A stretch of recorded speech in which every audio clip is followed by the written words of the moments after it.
Okay, so this is our TL360 round bale wrapper. Just a couple pieces here to point out. This is our bale finger.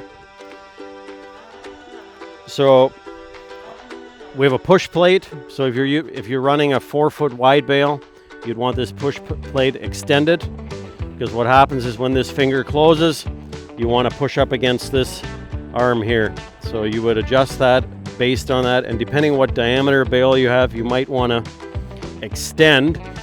As you can see, we've got holes here, so you can open up this arm, or this finger I mean.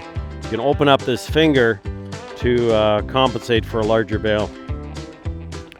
We've got a sensor down in here, an angle sensor that tells us when the bale finger is open or closed, and we do have a sensor here for the lift arm.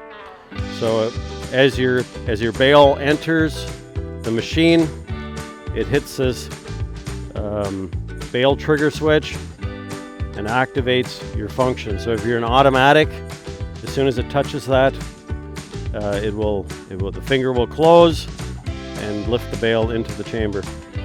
We've got hydraulic cylinders here that operate your lift arm, and we do have a cylinder in behind that runs your finger.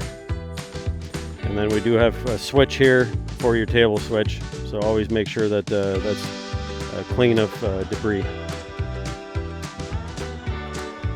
Up here we have our this machine is set up for 4 foot, so 4 foot wide bale. So we've got this extension in 2 different settings. We can either have it in this for 4, or we've got another set of holes there that this plate moves out and gives you enough room for a 5 foot wide bale, 60 inches.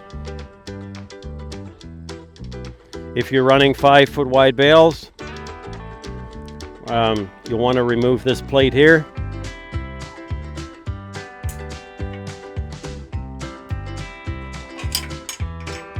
You just remove it.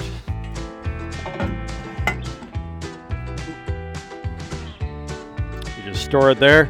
And this way you got enough room in between here when this bale finger closes to pinch in a 5 foot wide bale. If you got any questions on the machine, just contact Tubeline at the office or go to the website at www.tubeline.ca.